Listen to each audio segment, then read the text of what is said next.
बोलो जयकारा बोल मेरे श्री गुरु महाराज की जय। श्री परमहंस दयाले जी महाराज की जय।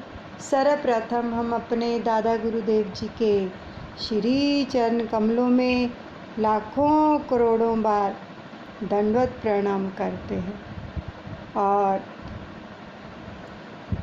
सभी परमहंसों के चरणों में भी दंडवत प्रणाम करते हैं।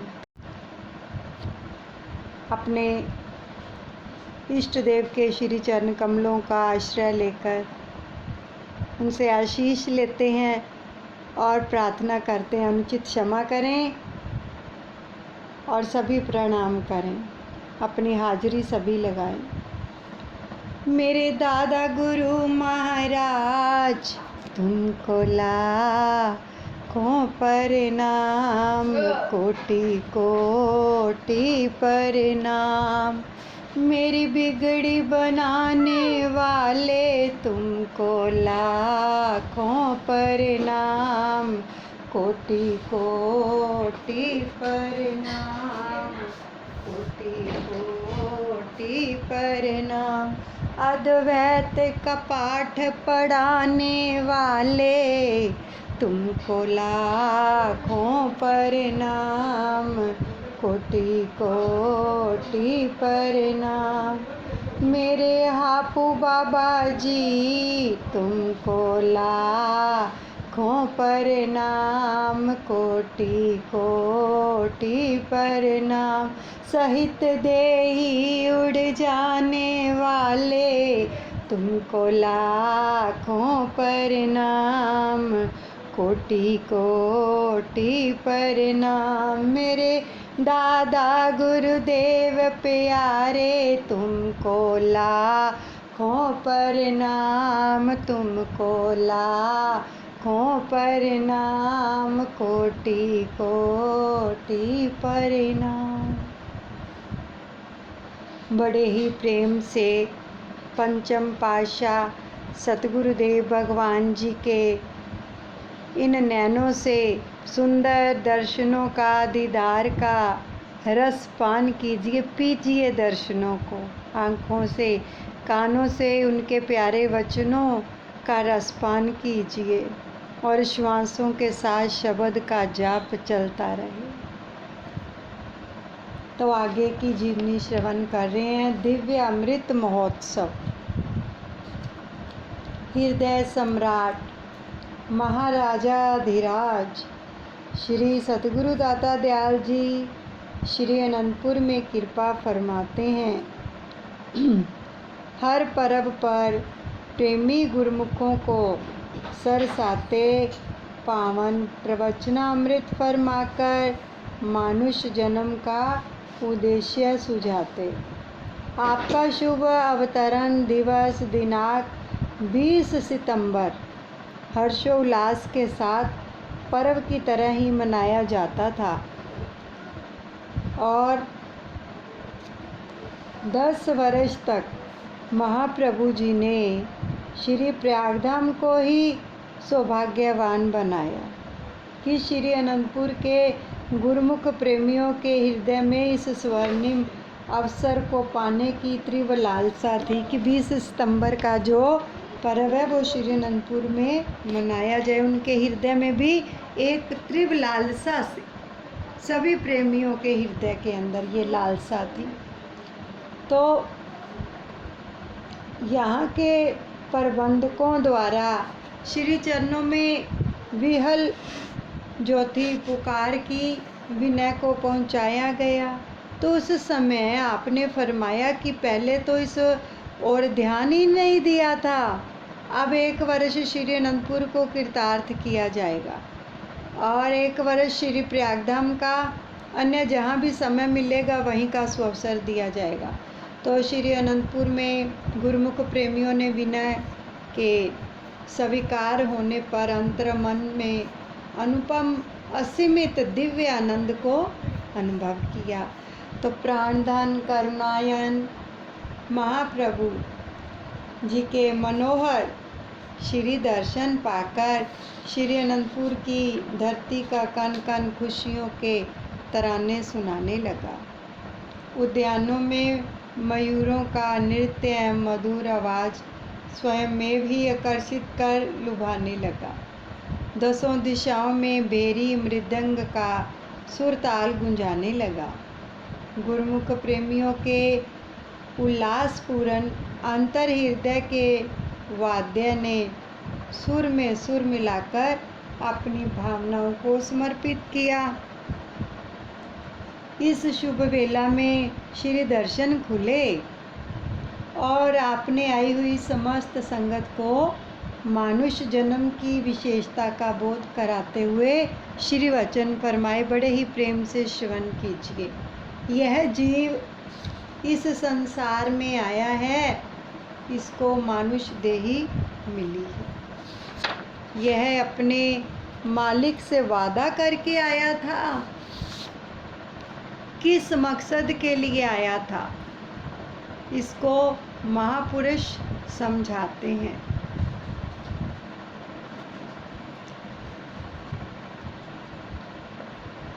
बड़े ही प्रेम से श्रवण कीजिए जो महाप्रभु ने ये पंक्तियाँ उच्चारण की थी।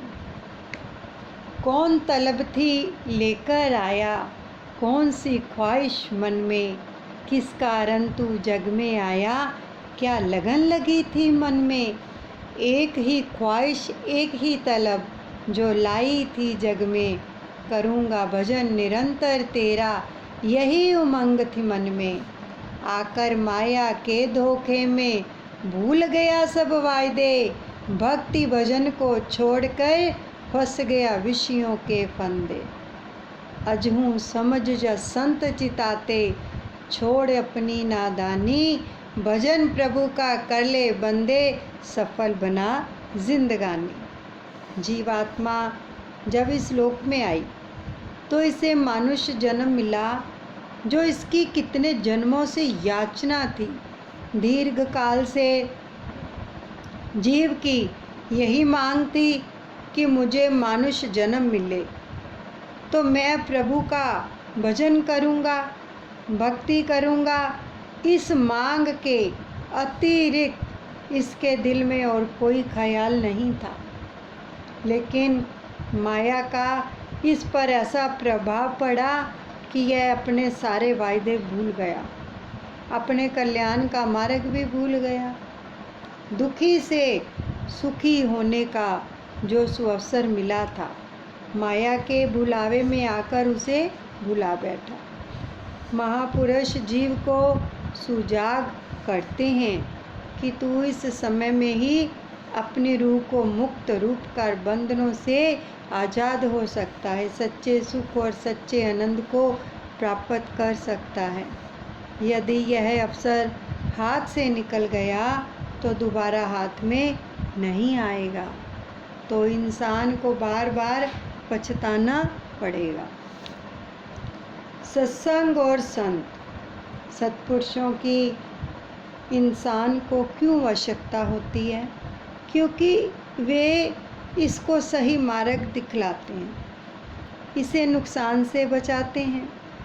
फिर यह कोई थोड़ा नुकसान नहीं है कि मानुष जन्म पाकर जीव यदि नीच योनियों में चला जाए तो यह कितनी बड़ी नादानी है। इंसान दुनिया की आस रखता है मगर उसकी कोई भी आस पूरी नहीं होती। आशा करता जग मुआ, आशा मरे न जाए, नानक आशा पूरियाँ सच्चे सो चितलाए। अब इंसान अपनी आशाओं की पूर्ति के लिए कई प्रयत्न करता है, परंतु उसकी आशाएं पूरी नहीं होती हैं। फरमाते हैं, आशा सब्बे लाए के इक्का आस कमाओ। बस मालिक की आस रहे और कोई आस ना रहे। जो सतगुरु के शब्द का सुमिरन करते हैं, नाम की कमाई करते हैं, उन्हें मालिक की दरगाह में ढोई मिलती है और वे अपना मुख उज्जवल करके जाते हैं। पावन श्री प्रवचनों को श्रवण कर सबके हृदय में अपार आनंद समा गया।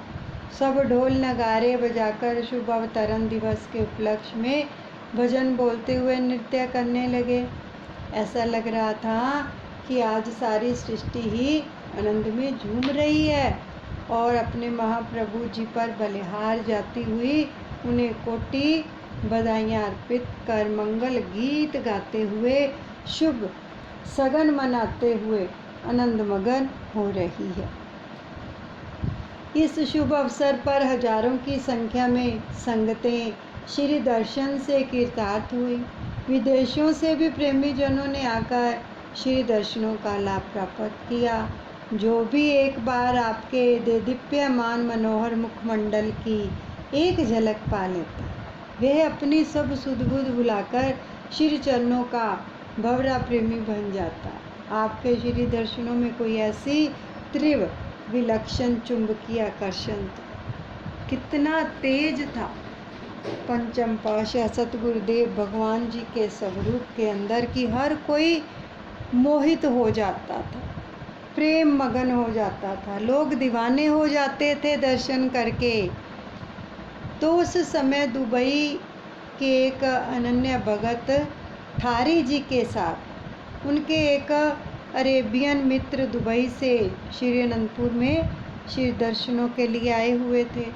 तो उन्होंने अरेबियन वेशभूषा पहनी हुई थी। तो उन्होंने जब श्री परमहंस दयाल जी की अनुपम रचना श्री अनंतपुर के दर्शन किए तो उनके मुख से अनायास ही निकला कि अगर दुनिया में कोई जन्नत है तो यही है, यही है, यही है। उन्हें श्री सतगुरु दाता दयाल जी की समीपता एवं पावन दुर्लभ नूरानी श्री दर्शनों का सौभाग्य प्राप्त हुआ तो सहसा कह उठे कि अगर दुनिया में कोई भी खुदा है तो यही है, यही है, यही है। तो इस प्रकार आप प्रत्येक दर्शनार्थी को उसकी भावना के अनुरूप ही दर्शन प्रदान कर उसे कृतार्थ करते तो वह आपके गुणवाद गाता न थकता। किसी प्रेमी ने क्या खूब कहा है, खुदाई नूर से मुनव्वर है मेरे कामिल मुर्शिद, खुदा खुद बन के आए हैं मेरे कामिल मुर्शिद। चश्मे दिल से किया जिसने दीदार एक बार, बना दिया दीवाना उसे मेरे कामिल मुर्शिद। होजी मुहूर्त। आपने शारीरिक सुख सुविधाओं की उपादेयता को प्रमुख रखते हुए एक बड़े टैंक का निर्माण कार्य आरंभ करवाया। पहले भक्तानियों की ओर श्री शांति भवन के सामने पाइप और टूटियाँ लगी हुई थी जहाँ से सब हाथ धोया करते थे। तो यह स्थान टिब्बे के रूप में बहुत ऊंचा था। भक्तानियों की ओर आवास स्थान से श्री परमहंस द्वैत मंदिर तक पहुँचने के लिए मार्ग में इतनी ऊंची नीची जगह थी कि मानो कोई पर्वतीय स्थान की ढलान और पुनः ऊंचाई की ओर जाना पड़ता था। पहले ऐसा था। श्री कृपा से सेवा में ऐसी शक्ति थी कि जिसने ना थकावट महसूस होती और ना ही इस मार्ग को तय करते हुए सांस फूलने का एहसास होता।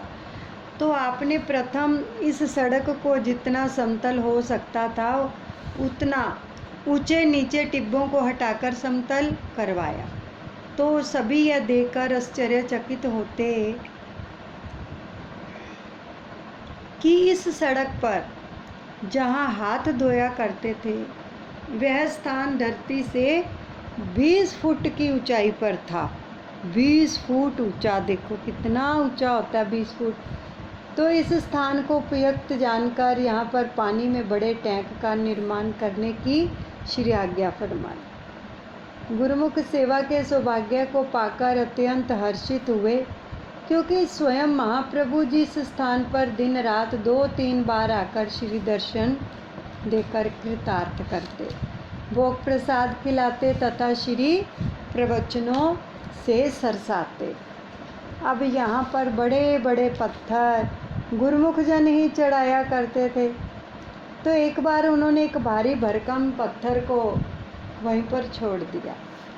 तो आप यहाँ पधारे। तो पूछा कि इस बेचारे का क्या दोष जो अपने स्थान पर नहीं पहुँच पाया। तो गुरुमुखों ने इसे क्यों नहीं उठाया। तो विनय हुई कि प्रभु ये इतना भारी है कि इसे उठाना तो दूर, हम तो इसे हिला भी नहीं पाए। आप मुस्कुराते हुए उस ओर गए और उस पर अपना चरण स्पर्श किया। गुरुमुखों को बुलाकर कहा कि इस पत्थर को उठाकर इसे अपने ठिकाने पर पहुंचाओ। श्री आज्ञा पाकर गुरुमुख सेवकों ने जैसे ही उसे उठाया तो ऐसे लगा कि जैसे अब वह क्या है कि कागज से भी हल्का हो गया हो। ऐसे जब उठाया तो ऐसे लगा कि जैसे कागज से भी हल्का हो गया हो। तो जयकारा बुलाते हुए उन्होंने उसे ऊपर चढ़ा दिया पत्थर को। तो आपने सब गुरुमुखों को श्री चरणों में बिठाकर फरमाया, गुरुमुखों की निष्काम सेवा और अनन्य अनुराग ही परमार्थ एवं निर्माण कार्य का पूरक है। सेवक की निष्काम सेवा से ही स्वामी की कृपा तथा भक्ति की शक्ति मिलती है। इसी शक्ति से ही सेवक मनोवांछित भावना को पूर्ण कर सदा रूहानी संपदा से मालामाल होते हैं।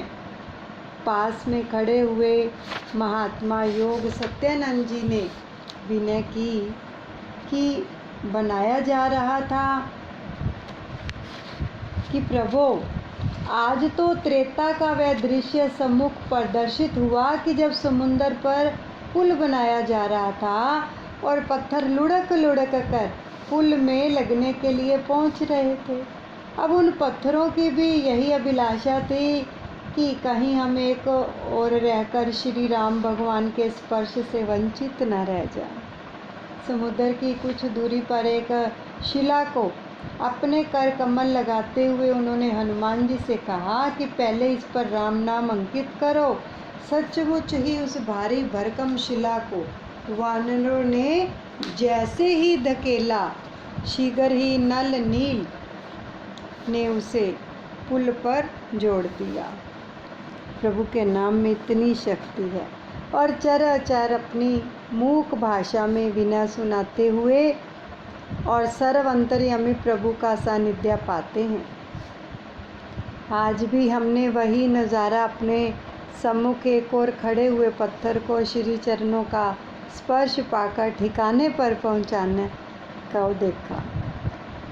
तो महाप्रभु जी ने सबको मंद मंद मुस्कुराते हुए आशीर्वाद दिया जैसे अब दे रहे हैं और फरमाया, महापुरुष जड़ व चेतन दोनों का उद्धार करने के लिए प्रकट होते हैं, जड़ का भी और चेतन का भी। यानी जो महापुरुष इस धरा पर अवतरित होते हैं, जड़ कौन है? जड़ वस्तुएं। जैसे देखो पत्थर का उद्धार किया, ये जड़ वस्तु है जिनमें जान नहीं होती है, ठीक है। पहाड़ है, वनस्पतियां हैं इधर उधर, ये सब जड़ वस्तु, इनका भी उद्धार करते हैं प्रभु।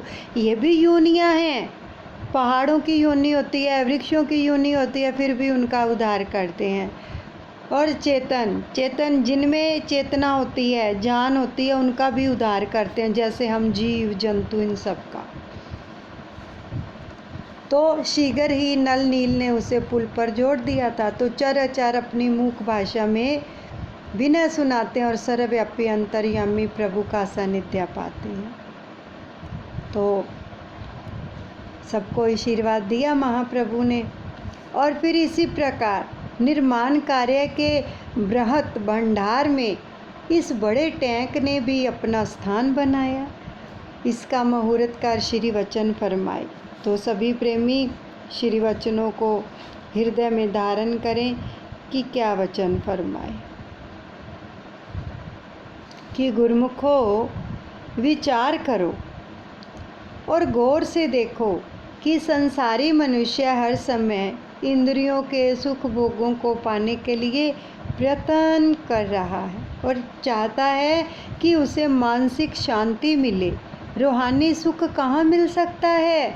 श्री अनंतपुर के स्थायी सेवकों को, यानी जो वहाँ पर रहते हैं, स्थायी सेवकों को इतना रूहानी सुख मिलता है कि शारीरिक सुख की ओर उनका ध्यान ही नहीं जाता। अंतर मन में झांक कर देखो कि दोनों सुख अनायास ही प्राप्त हो रहे हैं और सेवक जन मालामाल हो रहे हैं। महापुरुषों को सदैव सेवकों की हित चिंता रहती है। इस बड़े टैंक को बनाने का मकसद यही है कि इसमें पानी इकट्ठा होने पर कभी भी पानी की असुविधा नहीं होगी। दरबार की विशाल महिमा के कार्य भी विशाल रूप धारण किए जा रहे हैं। आज पानी के टैंक का मुहूर्त हो रहा है। यहाँ पहले ऐसा समय था कि एक बूंद पानी की नहीं मिलती थी और पीने के लिए बाहर से पानी मंगाया जाता था। अब जगह जगह बोरिंग नल हैं और जिनसे 24 घंटे पानी मिलता रहता है। अब जाओ हर जगह पर, सभी जगह जो टैब लगी हुई हैं, जब मर्जी खोलो, 24 घंटे उनमें जल आता है ना, 24 घंटे जाता ही नहीं है, इतनी कृपा है। शहरों में पूरे दिन में घंटा आधा घंटा पानी मिल पाता है, लेकिन श्री अनंतपुर में पानी की कमी नहीं। आज यहाँ एक टैंक बना और आगे चलकर आवश्यकता के अनुसार इससे भी बड़े बड़े अनेक पानी के टैंक बनेंगे। यहाँ जिस चीज़ की रूह को तलब है वह आत्मिक सुख शांति मुयस्सर है। गुरुमुख महापुरुषों की वाणियों के अनुसार रूह के कल्याण का काम कर रहे हैं। श्री अनंतपुर दरबार की समस्त कार्यवाही गुरुमुखों के कल्याण के लिए ही है। सब कुछ बरतते हुए भी वे इसे श्री गुरु महाराज जी का समझकर मोह माया के बंधन से छूट जाते हैं और वे आपा भाव को मिटाकर काम क्रोध के गलबे से बचकर सेवा में रत रहकर आत्मिक लाभ कमा लेते हैं और जीवन को हर प्रकार से सुख रूप बना लेते हैं। महाप्रभु जी का खेल, गुरुमुख प्रेमियों की भावना का मेल, सहयोगी बनकर कुदरत ने अचंभा दर्शाया। सबने अपने सम्मुख दृश्यमान कौतुक का भरपूर आनंद पाया। 3-4 बड़े बड़े पाइपों से पानी टैंक में भर रहा था। हवा इतनी तेज चल रही थी कि उनकी मोटी जलधाराएं फुहारों के रूप में बाहर बरस रही थी। जरा महसूस कीजिए उस सुअवसर को कि इतनी हवा चल रही थी, मोटी मोटी पाइपें जो लगी हुई थी, वहाँ से पानी की फुहारें, हवा से फुहार उड़ती है और वो बाहर की ओर आ रही थी, बरस रही थी। तो गुरुमुखों के दिल में एक चाह उठी कि महाप्रभु जी कर कमलों में पाइप थाम कर आज श्री तृतीय पातशाही जी के श्री अनंतसर में प्रथम श्री दर्शन की लीला दोहरा दें। ये सभी गुरुमुखों के मन में ऐसी अभिलाषा उठी। श्री गुरुमाई को नहीं कहा किसी ने, लेकिन मन के अंदर उठा ऐसे कि तृतीय पातशाही महाराज जी हाथ में पिचकारी लेते थे ना, सबकी ओर चलाते थे। तो आज उनके मन में आया कि ये पाइप ही उठा लें प्रभु हाथ में और सभी गुरुमुखों की ओर वो लीला उसको दोहरा दें। तो सर्वज्ञ घट घट के ज्ञाता श्री परम प्रभु जी ने टैंक के ऊपर की ओर निहारा। अब नज़रें पड़ गई और मुस्कुराते हुए सबकी ओर कृपा दृष्टि की कि उसी समय चारों बड़े पाइप दीवार के ऊपर से ऐसे सरके कि नीचे की मुंडेर पर आकर स्थिर हो गए। पाइप ऊपर से सरक आए अपने आप ही और नीचे जो मुंडेर थी वहाँ पर स्थिर हो गए। अब इतने मोटे पाइप की जलधारा एक कदम सब पर पड़ने लगी। कितनी मोटी जलधार थी, तो आंखें चौंधिया गई। कुदरत भी महापुरुषों की चेरी बनकर सेवा का सौभाग्य पाने से नहीं चूकती है। सबने श्री दर्शन के ऐसे स्वर्णिम अवसर को पाकर अपने को धन्य बनाया। देखो यहाँ पर प्रभु के चरणों में बैठी सारी संगत है ना, और मन के अंदर जो अभिलाषा उठी तो महाप्रभु ने उसको पूरा किया ना। ऐसे ही कभी हम सत्संग में बैठे हों या अपने घर में भी बैठे हों श्री चरण कमलों में, तो मन में महाप्रभु के प्रति कोई प्रेम की भावना, उनके प्रति कोई भक्ति की भावना अगर दिल में आ जाती है ना, तो प्रभु सच में उसको पूरा करते हैं। अचानक ही कभी आ जाती है ना भावना, वो पूरी भी हो जाती है, लेकिन उनके प्रति होनी चाहिए। जैसे संगतों के मन में आया कि प्रभु हाथ में पाइप ले लें और सबके ऊपर वो पड़े, तो पाइप अपने आप ही सरक गए। उनके दिल की भावना को पूरा किया। ऐसे प्रभु करते हैं। प्रेम किया करो सतगुरुदेव भगवान से, बहुत बहुत कृपा मिलती है। आगे की जो लीला आ रही है वो शिमला पहाड़ी की है। सभी ने दर्शन किए हैं शिमला पहाड़ी के। श्री अनंतपुर के कुछ ही दूरी पर है शिमला पहाड़ी। बड़े प्रेम से श्रवण करो कि श्री सतगुरुदेव महाराज जी, श्री तृतीय पातशाही जी ने टीलों से भरी हुई धरती को समतल करवाते हुए एक ऊंचे स्थान को समतल ना करवाने की मोच प्रकट की कि इसको समतल नहीं करवाना। उस स्थान को नीचे से लेकर ऊपर तक नीम को पत्थरों से भरकर ऊपर के स्थान को समतल कराया। आसपास की जगह पहाड़ियों की तरह बनवाई और यहाँ पर गुरुमुखों को सेवा, सत्संग तथा श्री प्रचना अमृत का अलभ्य लाभ प्रदान किया। इसे शिमला पहाड़ी के नाम से सुशोभित किया। यहाँ पर कुछ पेड़ पौधे लगवाए जिससे दर्शनार्थी संगतें इस स्थान पर पहुंचकर ठंडक तथा शीतल हवाओं का जो थी वो आनंद ले सके।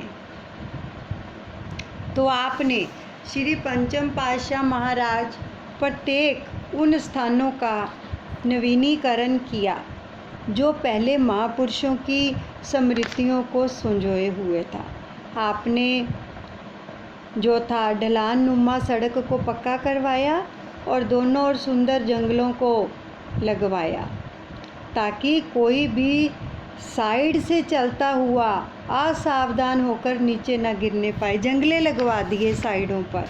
तो ऊपर भी दर्शनार्थी पर्यटकों के लिए कमरे व बरामदे बनवाए और पहाड़ी नुमा स्थान को रंग बिरंगे फूलों से सुसज्जित करवाया, जहाँ तितलियाँ और भंवरे गुंजार बढ़ते हुए मन भावन संगीत से आकर्षित करते हैं। एक और तालाब बनवाया जिससे भांति भांति के कमल पुष्प अपनी ही शोभा निखारने लगे। ऐसी ही ठंडी समीर और सुगंधित वायु के झोंकों ने वातावरण को अद्वितीय बना दिया।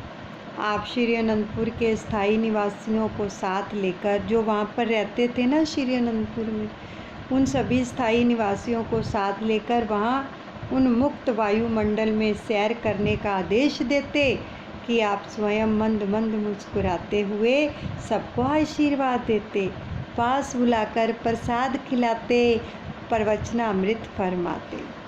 अब आपकी समीपता पाकर सेवक जन अति हर्षित हो आत्मिक सुख की अनुभूति करते। महाप्रभु जी की अपार कृपा का गुणगान करते हुए आत्म विभोर हो जाते। तो पर्वों पर दर्शनार्थी संगतें यहाँ पहुंचकर अनूठी रचना का एहसास पाकर गुरु महिमा का गुणानुवाद करते हुए स्मृतियों को संजोए और जीवन को सरसाती और मानसिक शांति के विषय उपहार को पाकर गुरु महिमा के गुण गाती।